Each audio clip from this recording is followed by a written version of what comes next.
오늘 오늘 보실 하나님의 말씀은 시편 15편 1절에서 5절까지 말씀입니다. 시편 15편 1절로부터 5절까지 말씀입니다. 네, 구절이 짧으므로 한 목소리로 함께 읽도록 하겠습니다. 여호와여, 주의 장막에 머무를 자 누구오며 주의 성산에 사는 자 누구오니이까? 정직하게 행하며 공의를 실천하며 그의 마음에 진실을 말하며 그의 혀로 남을 허물하지 아니하고 그의 이웃에게 악을 행하지 아니하며 그의 이웃을 비방하지 아니하며 그의 눈은 망령된 자를 멸시하며 여호와를 두려워하는 자들을 존대하며 그의 마음에 서원한 것은 해로울지라도 변하지 아니하며 이자를 받으려고 돈을 꾸어주지 아니하며 뇌물을 받고 무죄한 자를 해하지 아니하는 자니 이런 일을 행하는 자는 영원히 흔들리지 아니하리이다. 아멘.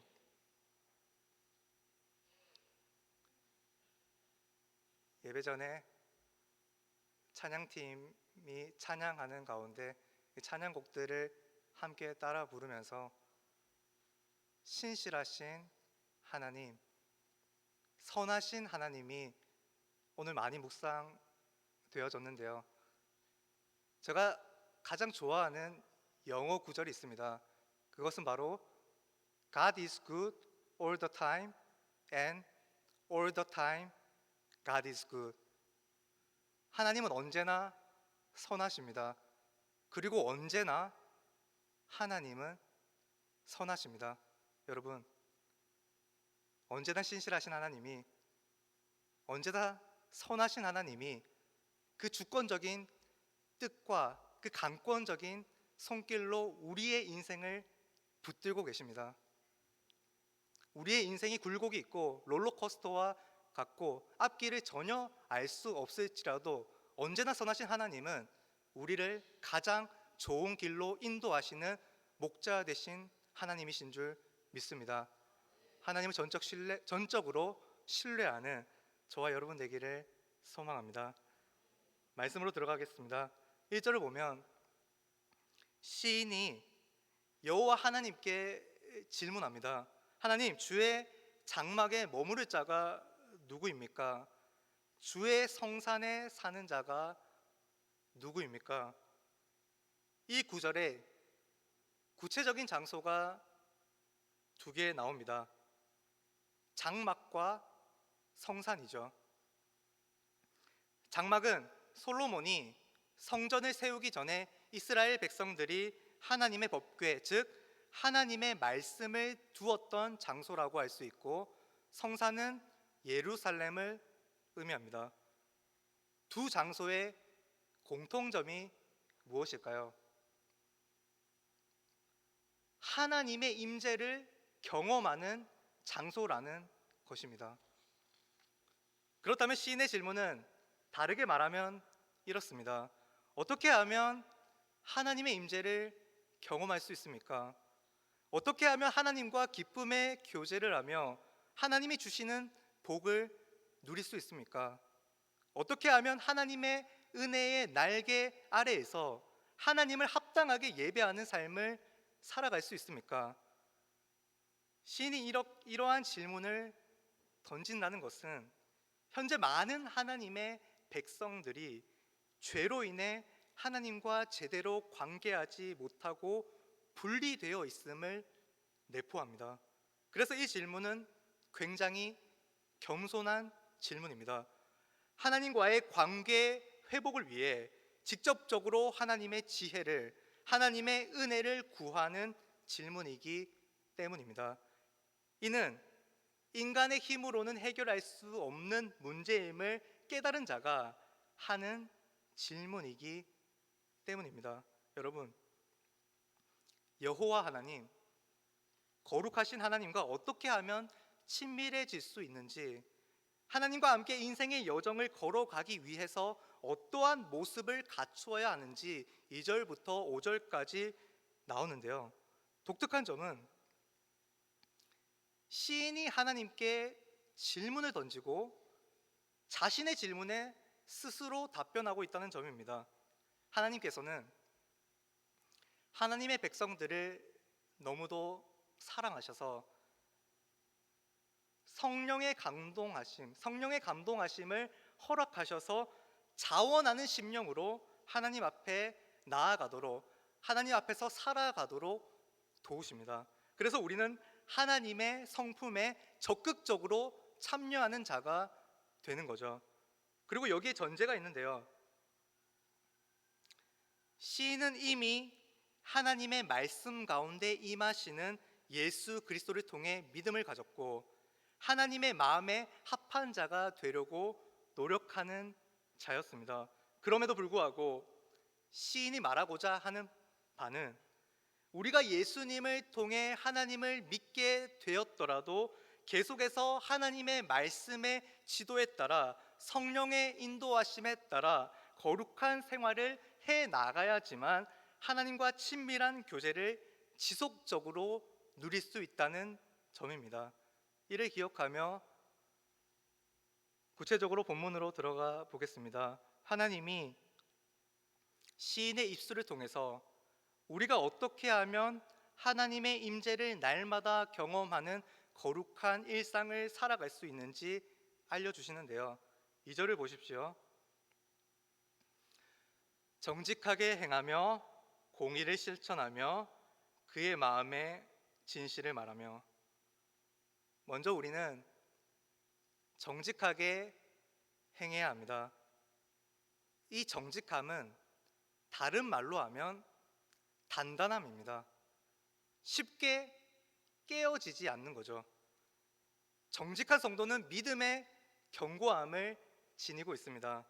믿음이 없이는 하나님을 기쁘시게 할 수 없기에 정직한 마음은 늘 하나님 앞에서 떳떳함을 가지고 있죠.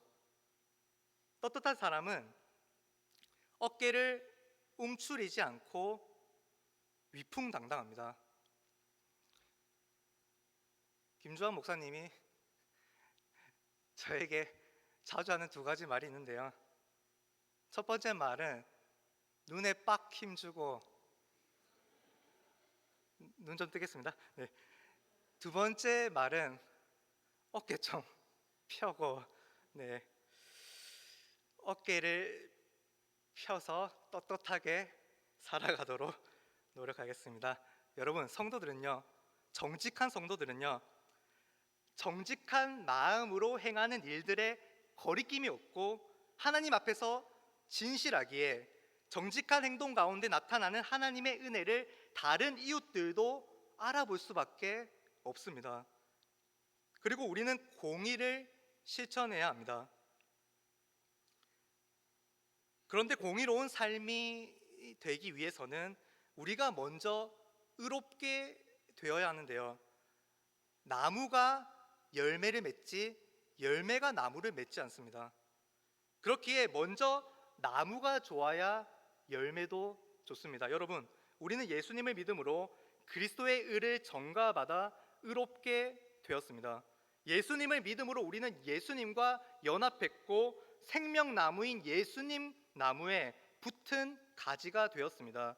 예수님으로부터 흘러나오는 생명력을 통해서만 우리는 참된 열매를 맺을 수 있습니다. 공의를 행한다는 건 예수님 안에 거하는 것, 예수님이 하셨던 것처럼 이웃을 대하는 것입니다. 예수님처럼 우리는 어느 누구에게도 해를 끼치지 말고 모든 사람에게 사랑을 전하고 선을 행해야 합니다. 다음으로 우리는 마음의 진실을 말해야 합니다. 이게 무슨 말이죠?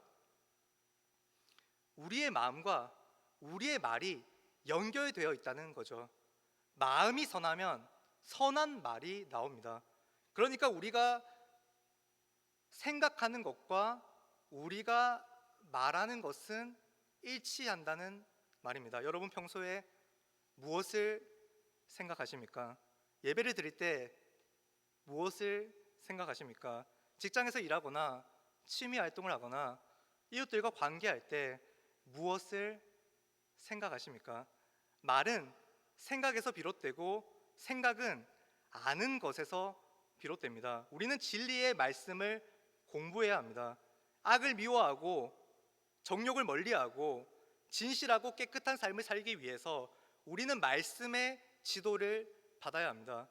성령의 도우심을 기도로 구하며 말씀을 잘 깨닫게 해달라고, 우리의 생각과 지각과 마음이 하나님의 뜻, 하나님의 선으로 넘치게 해달라고 간구해야 합니다. 하나님을 아는 지식으로 충만해져서 진실한 말을 하고 선한 행동을 하며 단단한 믿음을 소유하는 성도들 되길 소망합니다. 3절을 보십시오. 3절에서는 우리에게 어떤 교훈을 주고 있습니까? 제가 읽어드리겠습니다. 그의 혀로 남을 허물하지 아니하고 그의 이웃에게 악을 행하지 아니하며 그의 이웃을 비방하지 아니하며. 우리의 삶은 말과 행동의 집합체입니다. 거룩한 삶은 거룩한 말과 거룩한 행동으로 이루어지는데요. 먼저 우리는 거룩한 말을 하기 위해서 다른 사람들을 말로 비난하거나 질책하거나 정죄하지 말아야 합니다. 야고보서 말씀에서 혀가 지옥의 불과도 같아서 수많은 것들을 태워버린다고 하는데요. 무엇보다도 우리의 관계들을 태워버리죠. 말의 실수로 인해 이웃과의 관계 속에서 불화가 생기기도 하고 이웃과의 갈등을 통해서 하나님을 예배하고 교제하는 일도 어려움이 생깁니다. 혀의 타락은 곧 질병입니다. 죄를 가장 빨리 저지르는 게 바로 이 혀입니다. 우리는 누군가를 욕하거나 비난하는 일 혹은 거짓말을 하는 일들을 절대 가벼이 여겨서는 안 됩니다. 프랑스 속담에 혀로 입힌 상처는 창으로 입힌 그 상처보다도 더 아프다라는 말이 있습니다. 우리는 말을 사용하는 것에 경각심을 가져야 합니다. 말로도 다른 사람들에게 살인을 저지를 수 있습니다. 바로 존재론적인 살인이죠. 영혼을 다치게 만드는 거죠. 우리는 다른 사람 역시 하나님의 형상으로 지어진 아름다운 생명임을 기억하며 나쁜 말을 절제해야 합니다. 뿐만 아니라 우리는 거룩한 행동을 취해야 하는데요. 3절에서 이웃에게 악을 행하지 아니한다는 말은 이웃을 멸시하지 말라는 말입니다. 다른 사람에게 판단의 잣대, 평가의 잣대를 들이밀기보다 다른 사람들의 티를 보기보다 자기 자신의 눈 속에 있는 들보, 즉 자기의 죄성을 돌아보아야 합니다.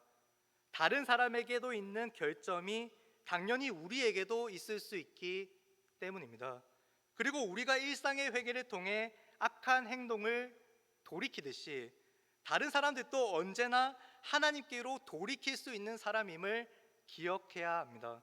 여러분, 거룩한 말과 거룩한 행동은 우리가 재판장인 우리의 법정에 다른 사람들을 데리고 오는 게 아니라 하나님의 법정에 우리 스스로 나아갈 때 비로소 가능합니다. 언제나 가장 먼저 우리가 주목해야 하는 것은 하나님과 우리의 관계를 회복시키는 중보자 예수 그리스도이시고, 그 다음이 우리가 미워하지 않고 사랑해야 하는 대상인 이웃이고, 마지막이 자기 자신임을 명심하며 하나님의 말씀으로 입술의 말과 행동을 깨끗하게 하려고 노력하는 거룩한 하나님의 자녀들이 되기를 소망합니다. 4절을 보겠습니다. 4절 말씀, 그의 눈은 망령된 자를 멸시하며 여호와를 두려워하는 자들을 존대하며 그의 마음에 서원한 것은 해로울지라도 변하지 아니하며. 여러분, 우리의 시선은 어떤 이웃을 향해 있어야 하나요? 모든 성도들은 옆에 있는 성도들과 옆에 있는 이웃들과 관계합니다. 관계를 한다는 것은 누군가로부터 영향을 받는다는 말입니다. 망령된 자는 악한 일을 저지르는 자인데요. 뿐만 아니라 그는 다른 사람들의 마음을 신경 쓰지도 돌보지도 않는 자입니다. 우리는 악한 자에게 미소와 칭찬을 보내거나 그를 지지해서는 안 됩니다. 우리는 여호와를 두려워하는 자를 존중해야 합니다. 그는 하나님 앞에서 겸손한 자요, 말씀에 따라 행하려는 경건한 자입니다. 그는 죄를 미워하며 다른 사람을 사랑하는 자입니다. 이와 같은 자들은 서로에게 좋은 영향을 주는 자들입니다. 또한 여호와 하나님을 떨며 즐거워하는 자들, 즉 하나님을 경외하는 자들은 변치 않는 신실한 믿음을 가지고 있는 자들입니다. 이러한 자들의 말은 하나님이 보증하시고 이들의 생각은 흠이 없고 이들의 마음은 거짓에서 멀리 있으며 이들의 사랑은 그리스도의 사랑을 닮은 사랑입니다. 저와 여러분들이 이러한 겸손한 자들, 이러한 하나님을 경외하는 자들, 하나님을 떨며 즐거워하는 자들이 되도록 노력하며 주변에도 하나님을 경외하는 겸손한 자들이 넘치기를 고대합니다. 마지막으로 5절 말씀에서 우리가 어떠한 사람이 되어야 한다고 말씀하고 있나요? 이자를 받으려고 돈을 꾸어주지 아니하며 뇌물을 받고 무죄한 자를 해하지 아니하는 자가 되어야 하는데요.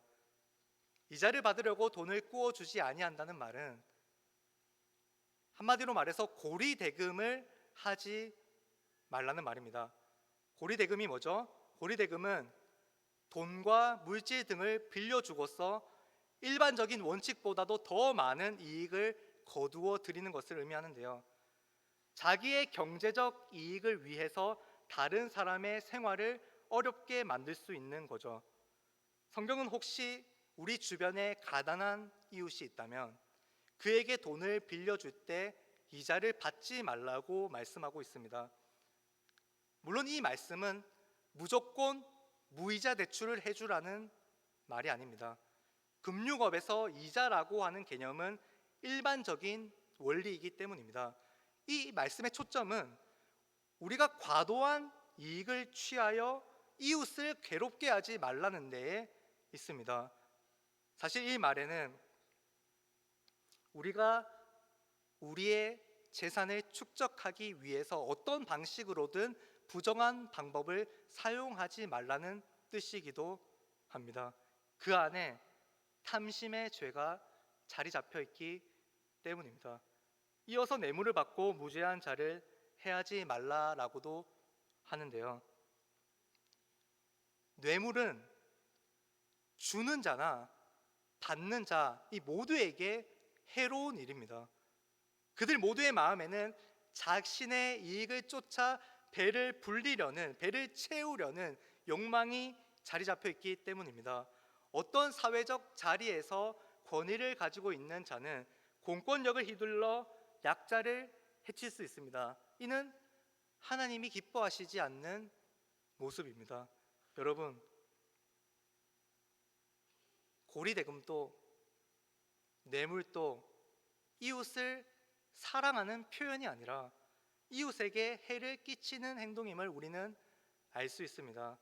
우리는 언제나 하나님을 사랑하고 이웃을 사랑하는 실천을 하는 그리스도인임을 기억합시다. 그리스도인은 예수님께 속한 자입니다. 하나님을 가까이하며 하나님의 임재를 경험하는 자는 예수님의 십자가를 통과한 자입니다. 예수님의 십자가를 통과한 자는 하나님이 기뻐하시는 뜻에 순종하는 자입니다. 즉 말과 행동이 일치하는 자입니다. 말씀에서 비롯된 생각과 말과 행동이 삶에서 자연스레 묻어나오는 사람입니다. 그리스도의 거룩한 의의 옷을 입었기에 하나님을 전심으로 섬기며 이웃을 진심으로 사랑하는 자입니다. 참된 그리스도인은 예수님을 깊이 생각하며 정직하고 신실하고 분별력 있는 삶을 추구하기에 말씀의 반석 위에서 언제든 시험과 유혹을 이기고 굳건히 설 수 있는 자입니다. 마지막으로 스스로에게 질문을 던져봅니다. 나는 지금 말씀과 기도 가운데 하나님의 성품에 잘 참여하고 있는가? 나는 날마다 하나님의 임재를 경험하고 있는가? 말씀을 정리합니다. 주의 장막에 머무르는 것은, 주의 성산에 사는 것은 지금 현대를 살아가는 우리에게 적용해 보면 바로 교회를 교회되게 하는 것입니다. 여러분, 교회는 어떤 곳입니까? 하나님만을 예배하는 하나님의 전이며 모든 산 위에 가장 높은 산입니다. 예수님이 머리 되시는 교회에 속한 성도들은 자기 자신이 하나님의 집에서 거하기에, 하나님과 함께 거하기에 합당한 사람인지 마음을 점검해 보며 오롯이 시선을 말씀에 두어야 하며 말씀을 통해 예수님을 깊이 생각하고 바라보아야 합니다. 말씀 속에서 예수님을 만나고 예수님을 닮아가려는 결단을 한 자에게는 영원한 하나님 나라의 시스템이 가동되고 있습니다. 육체의 소욕이 아니라 성령의 소욕을 따라 일상생활을 하려고 노력합니다. 말씀이 모든 삶의 기준이 되고 기도가 일상의 습관이 되어 늘 하나님의 주권과 뜻을 바라보는 사람이 되려고 합니다. 갈수록 교만해지는 게 아니라 갈수록 낮아지며 겸손해지는 자가 되려고 합니다. 이러한 자들이 바로 하나님이 찾으시는, 하나님이 기뻐하시는 자녀입니다. 오늘 또 영원한 말씀에 반석 되시는 예수 그리스도 안에서 하나님이 기뻐하시는 자녀로 교회 공동체에 영적으로 연결된 이 교회 공동체의 일원으로 하나님의 나라와 의와 영광을 위해 신실하고 진실하고 거룩하게 살아가는 모든 푸른 초장 교회 성도들 되기를 간절히 소망합니다. 찬양하고 기도드리겠습니다.